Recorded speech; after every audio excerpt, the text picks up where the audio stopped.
Assalamualaikum warahmatullahi wabarakatuh. Salam sejahtera, kita berjumpa dalam siaran petang Garasi TV untuk hari Ahad ni bagi minggu yang kedua bulan Januari ni, iaitu bulan yang ketujuh Garasi TV beroperasi. Saya ucap terima kasih kepada semua penonton pagi tadi yang menyokong sesi seller. 2 hari saya tak dapat bersama dengan sesi seller. Ada 16 log pagi tadi dan juga lebih daripada 30 log semalam, hampir 40 log semalam. Saya ucap terima kasih juga pada mereka yang terus menyokong Garasi TV.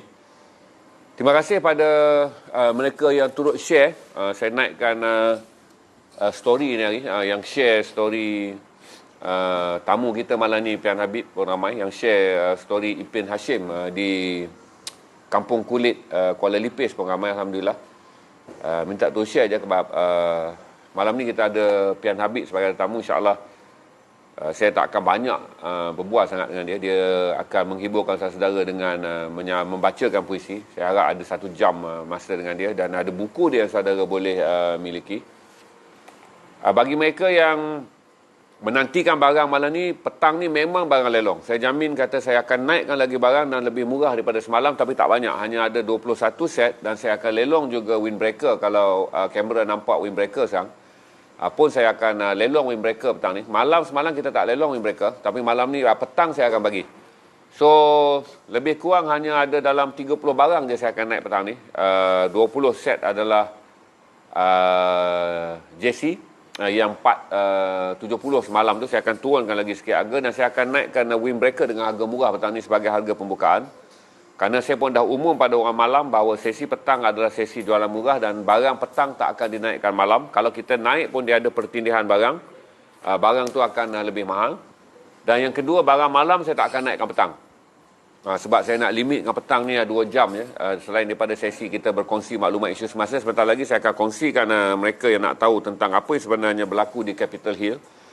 Serangan ke atas bangunan Dewan Senat Amerika tu, yang tak pernah dijangka dan tak pernah berlaku dalam sejarah, apatah lagi dalam sejarah negara moden. Sebuah negara yang mendakwa dirinya bapa bagi segala amalan demokrasi.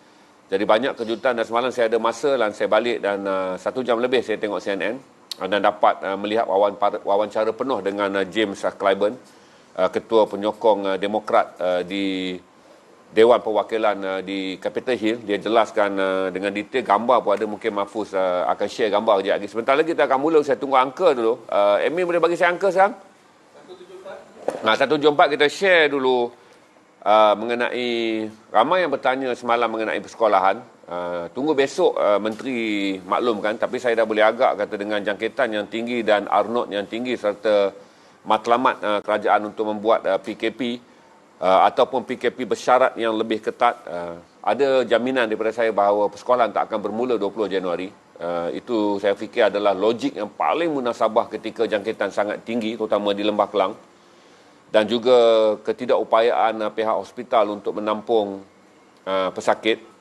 Dan lagi satu, kita tahu bahawa bahaya terhadap kanak-kanak. Jadi saya boleh bagi dia jaminan kata sekolah tak akan bermula pada Januari 20 bulan ni. Sama ada PKP penuh dilaksanakan ataupun PKP bersyarat dengan syarat yang lebih ketat.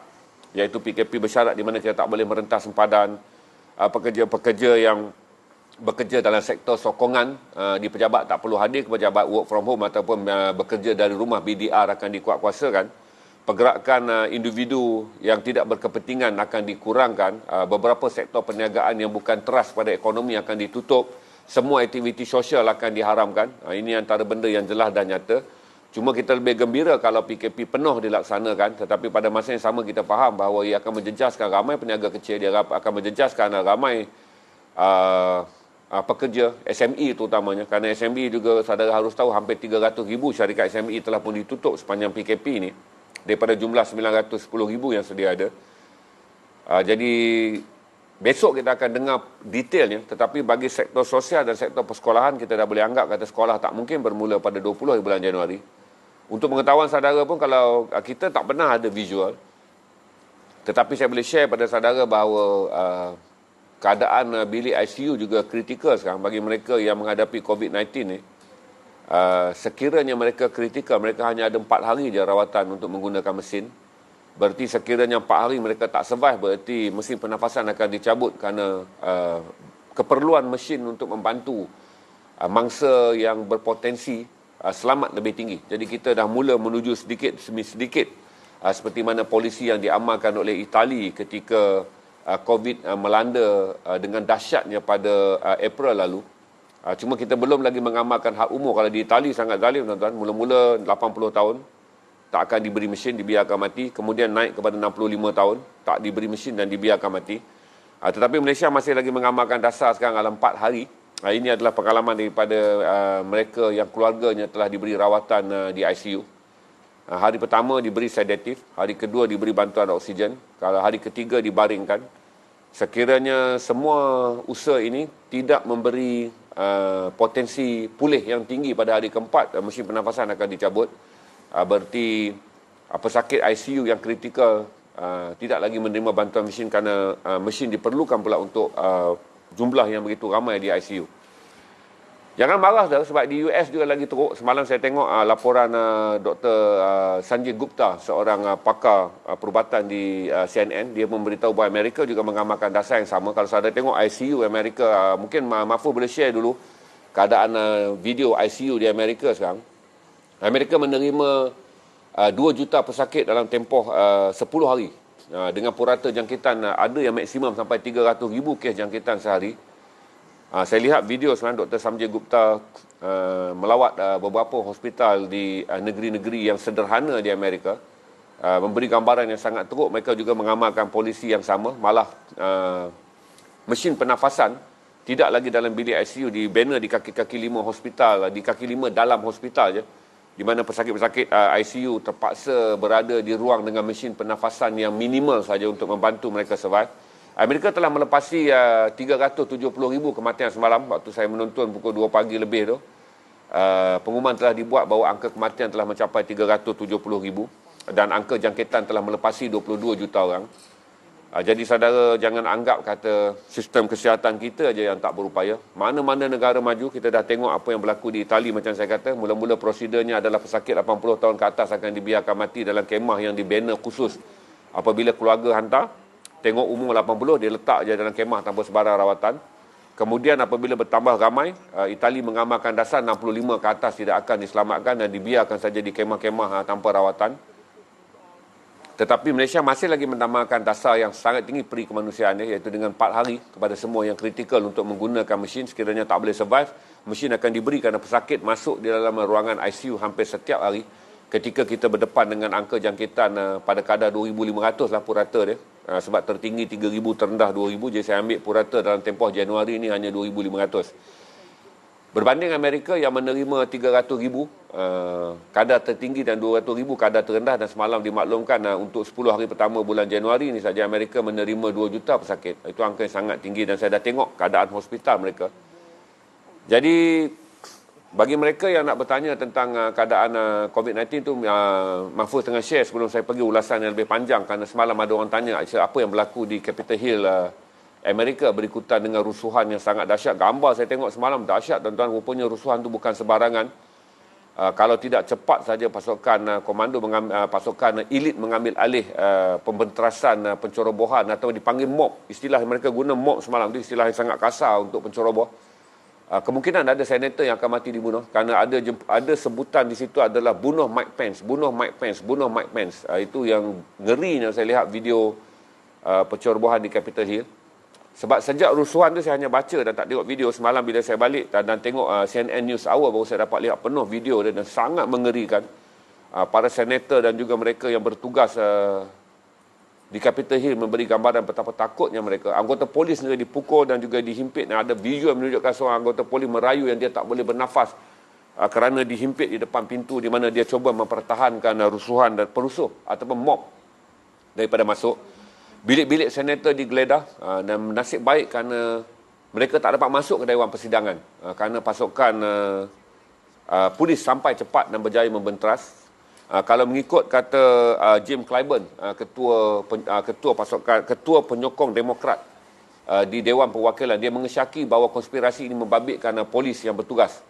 Kerana kata beliau bahawa polis yang bertugas yang menjaga kawasan tu hampir tidak membuat sebarang usaha untuk membentras kemasukan awal hinggalah pasukan polis khas sampai. Jadi ada banyak tuduh-menuduh hingga membabitkan konspirasi yang besar. Tiga setiausaha negara bertaraf menteri lah yang berkhidmat dengan Donald Trump mengumumkan peletakan jawatan. Malah selepas peristiwa tersebut, Amerika mula demonstrasi semalam meminta Trump meletakkan jawatan lebih awal. Walaupun tempoh perkhidmatannya ada lagi 11 hari je.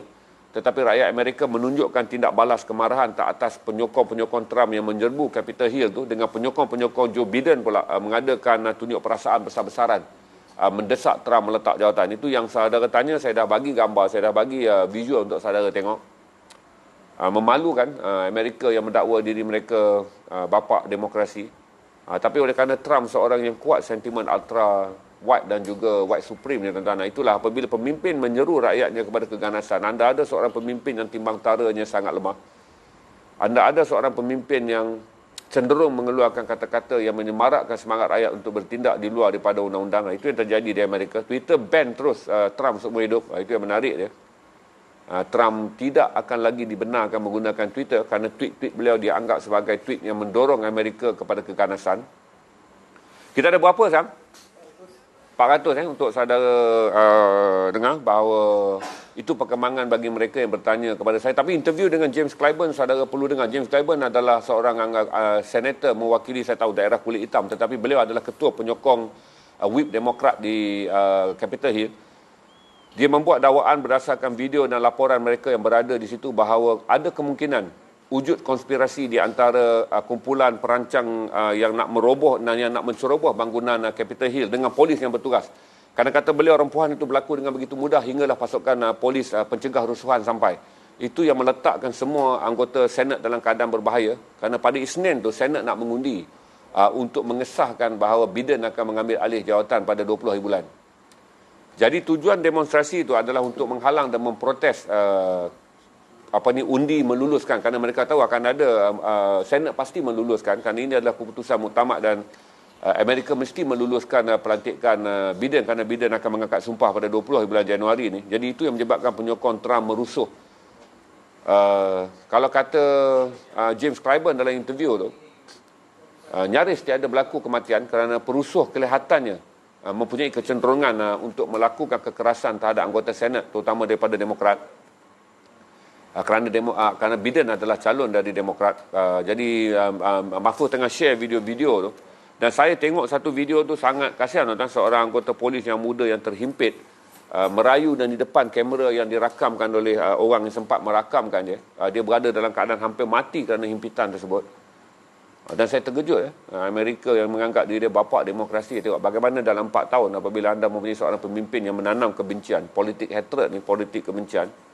Dan akhirnya Amerika, sebuah negara yang terlatih dengan demokrasi, boleh menghasilkan perusuh dan pengganas yang sedemikian dahsyat. Yang istilahnya digunakan semalam bukan lagi perusuh, tapi digunakan mobs, MOB, iaitu hampir seperti gelaran yang diberikan kepada mafia, penjenayah ni. Itu saja saya update pada saudara untuk mereka yang nak menanti berita mengenai apa yang terjadi di Amerika. Di Amerika juga saya tengok, saya minta Mahfuz share sekali lagi video-video yang bersangkut dengan COVID-19 di Amerika. Saya melihat laporan penuh Dr. Sanjay Gupta. Dia adalah konsultan yang hampir 30 tahun. Saya ingat saya membesar dalam media dan menonton CNN pertama kali pada tahun 1996. Saya menonton CNN pertama kali. Sanjay Gupta sudah pun bertugas sebagai doktor pakar yang menjadi koresponden. Dia doktor yang menjadi doktor. Pada waktu yang sama juga adalah pengamal media, menjadi wartawan yang melaporkan isu-isu kesihatan untuk CNN. Maka itu gelarannya adalah koresponden. Dia juga melaporkan bahawa betapa kritikalnya. Dan kalau tengok ward tu, saya rasa jangan mengungut dengan keadaan ward yang ada di Malaysia. Pesakit di Amerika yang bertarung dengan maut pun hanya mendapat bekalan oksigen minimum je, sebab tak ada lagi mesin-mesin yang mencukupi. Jadi mereka hanya dibiarkan di tepi-tepi kaki 5 watt saja dan menerima bantuan mesin yang minimal. Dan doktor pun hanya lalu dan tengok saja angka keadaan pernafasan. Kan doktor pun tak boleh nak menumpukan begitu lama kepada mereka yang berada di ICU kerana kebanyakan doktor berada di garisan kuning, iaitu menerima pesakit yang baru masuk. Jadi ini kita ambil pengajaran bahawa sekiranya negara seperti Amerika yang maju pun tak boleh nak menangani COVID-19. Jadi Kalau kita masih lagi bersengketa dengan nak mengatakan bahawa kita mahukan ekonomi, tapi jangan merungut. Kalau sebahagian daripada kita pula, kalau sekarang ni saya kata tadi 4 hari SOP Kementerian Kesihatan, satu hari apabila bapa saudara, bapa anda, keluarga anda kena bawa anda tahu. Sebab yang menceritakan ini adalah orang yang keluarganya dimasukkan ke ward, di mana mereka menitiskan air mata hanya apabila tahu bahawa 4 hari je mesin dibenarkan ke atas seorang pesakit kritikal. Hari pertama diberi sedatif untuk tidur, dan kemudian dilihat denyutan jantung dan juga kupayaan paru-parunya berfungsi dengan sendiri. Tak boleh berfungsi, kemudian ditoleh, dibaringkan. Jadi bapa kepada rakan ni, dia bernasib baik kerana pada hari kedua setelah dibaringkan, pernafasannya okey. Dan pada hari ketiga dia boleh okey, dan hari keempat mesin dilepaskan dan dia boleh bernafas dengan sendiri.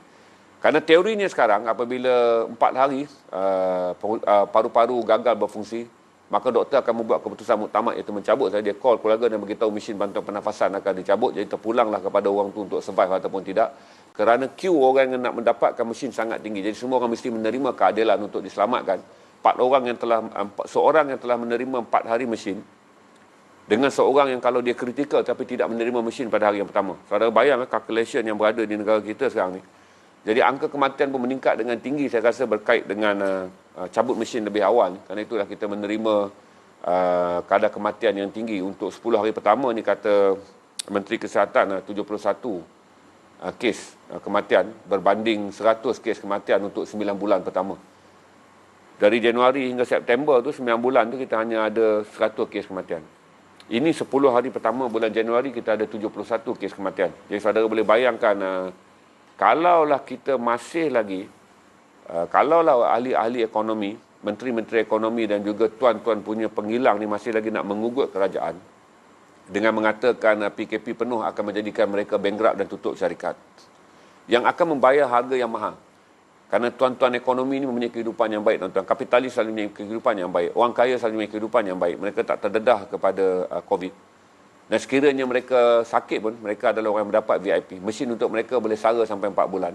Tetapi dia kena faham bahawa kita tak boleh membiarkan kadar kematian meningkat 12, 15, 20 sehari kerana kita tak kekurangan mesin.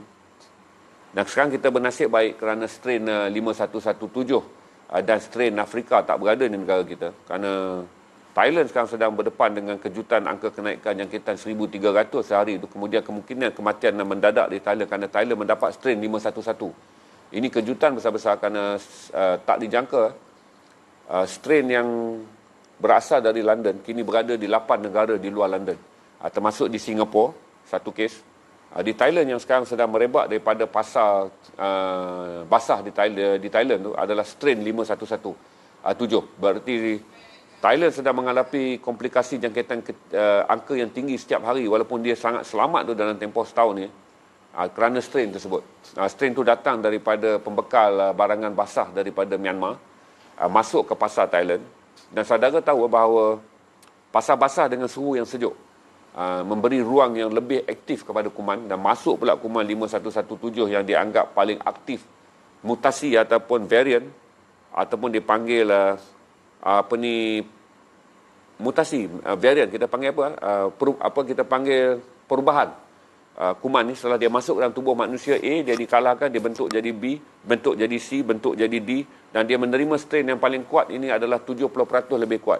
Sebab dulu waktu kita dapat di Sabah D614G tu strainnya hanya 40% lebih kuat. Tetapi 5117 70% lebih kuat.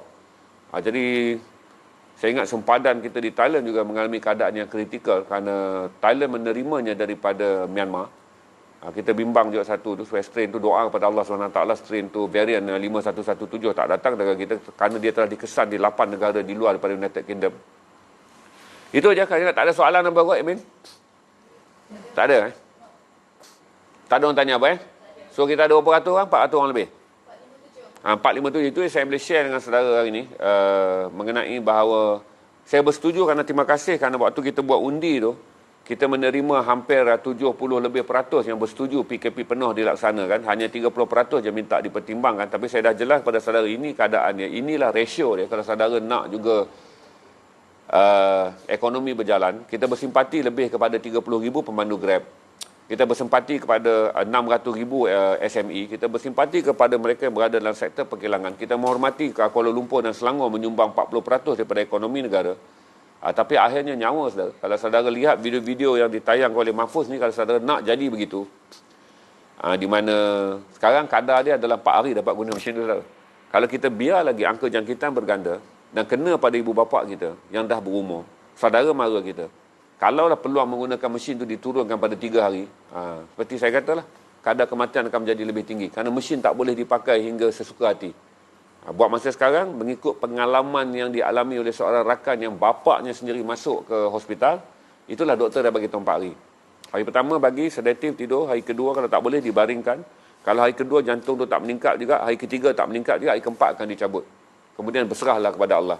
Secara logiknya, meninggal lah kerana kuman akan lebih aktif dan paru-paru akan dipenuhi oleh kahak dan akhirnya sistem pernafasan dan paru-paru mati 100%. Saya rasa ramai yang menonton ni ada pengalaman saudara mara kenalan, jadi anda pun tahu, barangkali anda telah mendengar banyak cerita daripada COVID-19 survivor ni. Mereka bercerita pada saudara yang kena jangkitan tak bergejala, tak apa, yang di ICU semua punya cerita. Dan saya jelaskan pada saudara, mereka yang dah masuk ICU pula akan menderita seumur hidup kerana kerosakan paru-paru akan berlaku antara 30% hingga 70%. Kerana para pengkaji mengatakan corona ni dia adalah sama saja MERS-CoV. Dia juga adalah coronavirus, COVID yang melanda tahun 2002. Kemudian ada SARS, dia juga adalah coronavirus. Sama saja. Waktu MERS-CoV melanda 2002 dan kemudiannya SARS melanda lebih awal, saya rasa tahun 2001 tu, kita ada 2 virus besar pada awal abad ke-21. Semua mereka yang pulih mengalami kerosakan paru-paru minimum 30%, maksimum 70%. Ini lagi satu saya nak ingatkan saudara, kalau kita masih lagi memilih untuk beriang ria dan mengejar juga ekonomi waktu sukar ni,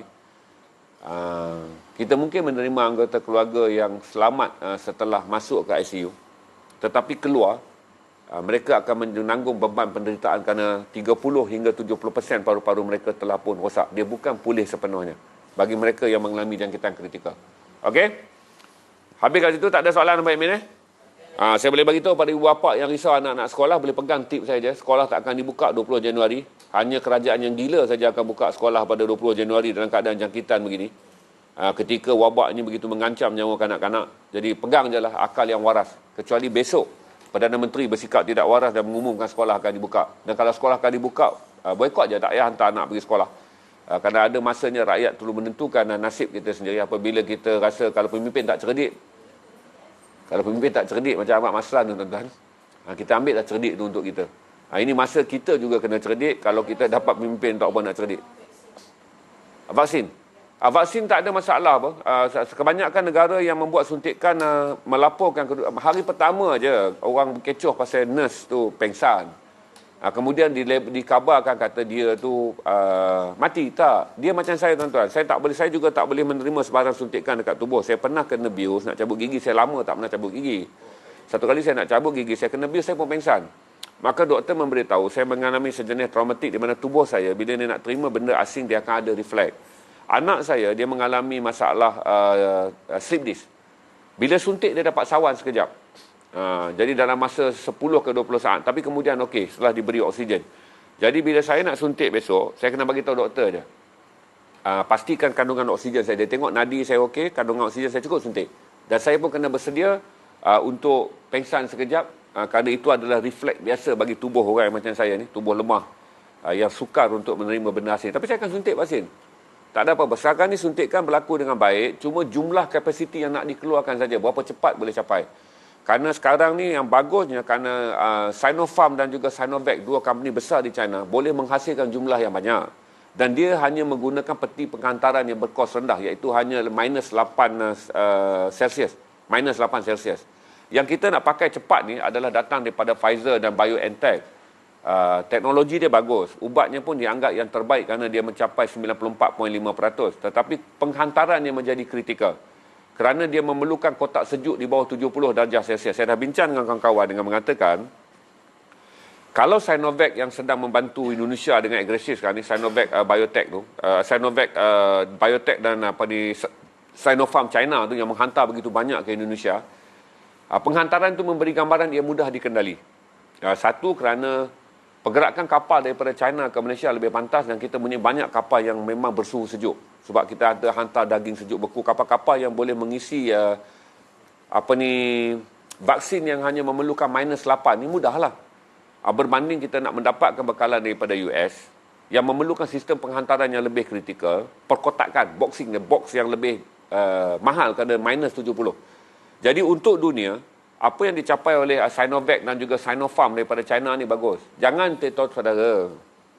Ini bila saya sebut China semua buruk sangka. Jangan, teknologi perubatan ni diuji.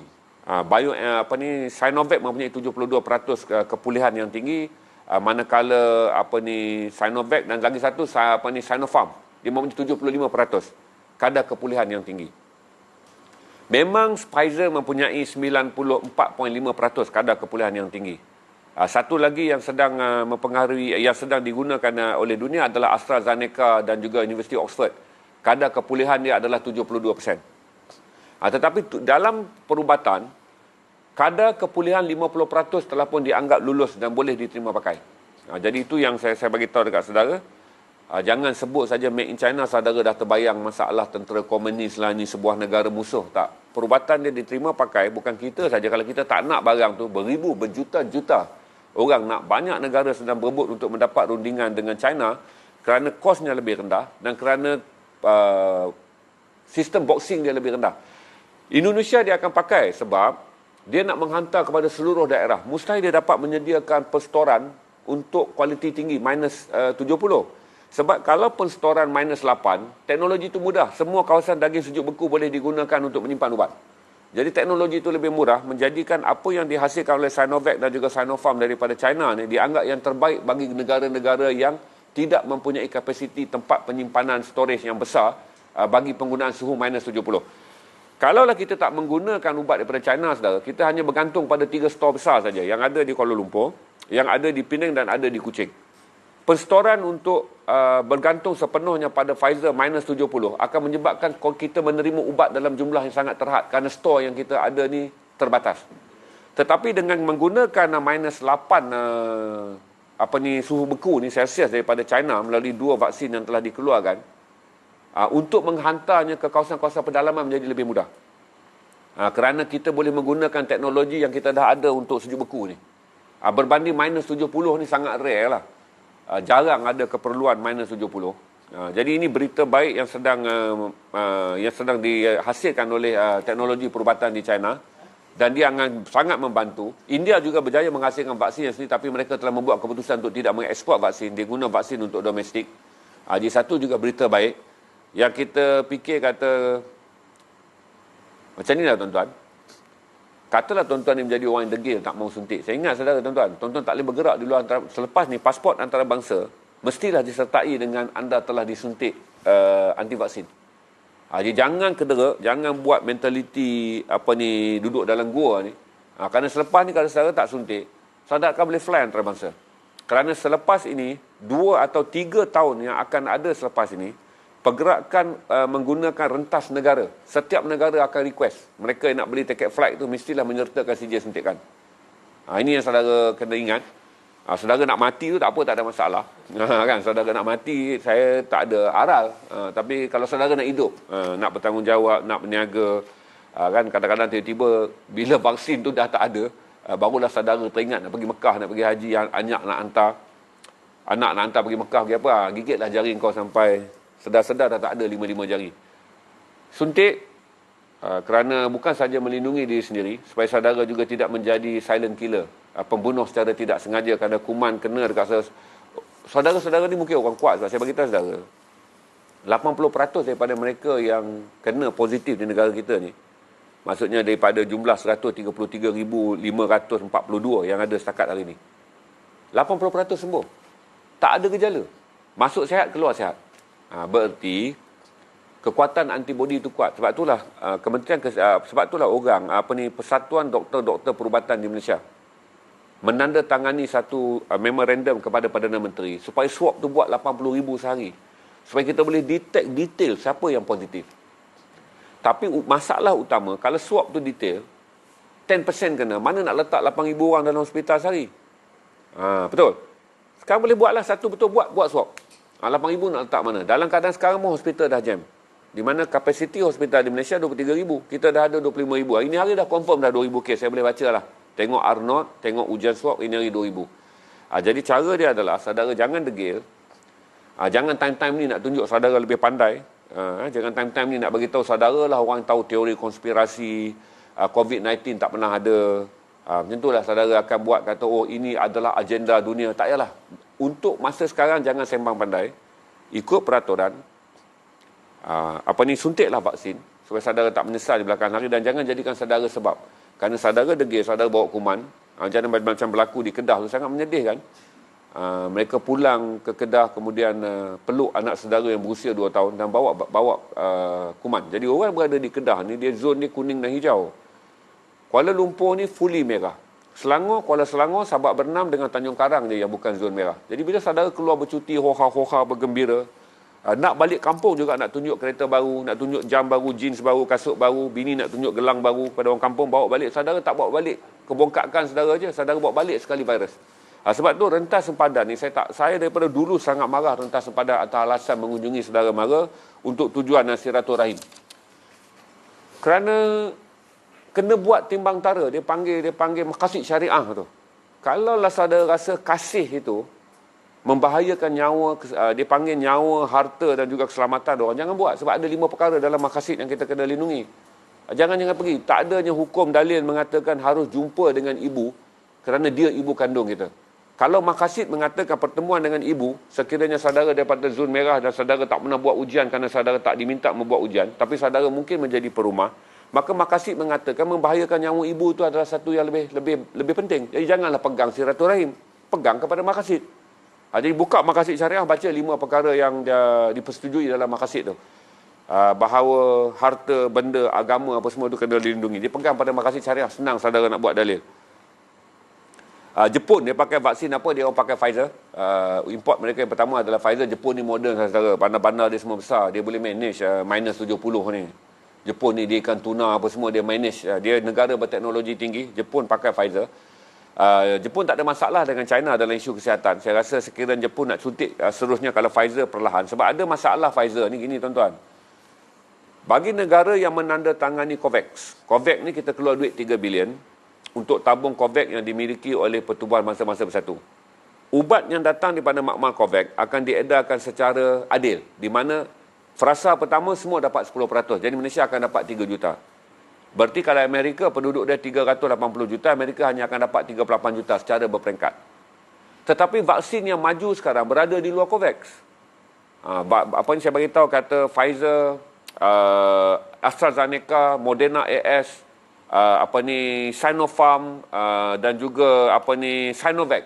Syarikat-syarikat besar ni mereka tak berada dalam COVAX. Jadi mereka jual berdasarkan permintaan. Siapa bayar duit, siapa boleh bagi banyak, siapa offer harga. Sebab tu dia wujud kerahsiaan di mana harga tak boleh diumumkan oleh negara yang membeli daripada Pfizer.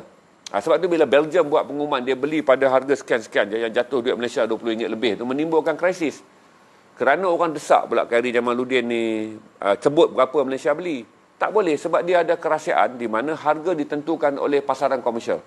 Berarti kalau Pfizer tu rasa penghantarannya ini negara miskin, ini ikut timbang tara mereka. Kerana mereka adalah syarikat yang listed di bursa saham. Jadi dia tak berniaga macam Pak Haji berniaga. Beli RM1, modal minyak ni jangan jual lebih daripada sekali ganda. Haram. Tak dapat macam tu kalau deal. Berarti saya rasa selepas ni, ramai yang akan pergi dalam jangka panjang, ramai yang akan pergi pada Sinovac dan juga Sinopharm kerana keupayaan China menghasilkan ubat di bawah suhu penjagaan hanya 8%, kalau 8 Celsius. Sebab ni maksudnya storage daging boleh simpan. Kita boleh simpan dalam peti air biasa je. Berbanding kita nak pakai ubat yang cepat ada di pasaran ini adalah Pfizer. Pfizer memerlukan 70 tu, itu yang jadi masalah, kita tak banyak storage. Berarti saudara kena fikir daripada Kota Kinabalu nak bergerak pergi ke Limbang, di Sabah nak pergi ke Tawau, pergi ke Semporna yang jauh-jauh tu. Tempat-tempat tu boleh tak memberikan akses kepada penjagaan 70 darjah Celsius minus ni. Jadi saya rasa selepas ni jangan curiga. Soalan yang seterusnya dipanggil, adalah untuk protect, bukan recovery. Vaksin adalah untuk tujuan protection. Berarti kalau sakit, suntik vaksin tak jalan. Sebab vaksin memerlukan 7 hari. Vaksin tetap vaksin sebab dia bukan antibiotik. Kena faham, vaksin adalah pencegahan. Macam kita kecil-kecil, kita cucuk cacah di dalam. Kalau cacah, sekali tahan seumur hidup. Kalau saudara cucuk meningitis, tahan 3 tahun. Kalau dalam sucuk yang kancing gigi tu, dia panggil apa? Saya lupa dah. Kalau sucuk kancing gigi 2 tahun. Di mana saya pernah cucuk kancing gigi, dan kemudian bila saya nak pergi, rekod tu telah dikira mati. Barulah saya tahu kancing gigi ni hanya 2 tahun sekali je vaksin dia hidup dalam badan. Okey? So itu saja. Vaksin bukan antibiotik. Dia bukan antibody. Dia adalah pencegahan setelah sistem tu dibentuk, sistem imun tubuh dibentuk. Jadi mana yang kena, bertarunglah seperti sekarang. Tapi syukur Alhamdulillah, Allah uji kita dengan hujan yang berat ni. Ada kematian hanyalah 0.3%. 0.03%. 0.3% kadar kematian daripada jumlah jangkitan. Sangat rendah. Okey, cuma Amerika je saya terkejut lah. Mati dia sangat tinggi dan kadar jangkitan dia sangat cepat. Okey, jadi banyak-banyak bersyukur Allah tak uji kita seterus. Saya tengok semalam, saya jarang dapat masa menonton CNN. Semalam saya habiskan masa 2 jam. Kerana CNN dia punya prime time ni nak sedap menonton dia adalah pukul 1 pagi. Sebab itu Amerika baru bermula. Jadi semua fresh news akan datang. News hour dia panggil. Bila news hour datang ni, semua news-news yang fresh keluar. Jadi saya selalu lari dan pergi tengok 2 jam supaya hari ni saya boleh kongsi dengan saudara.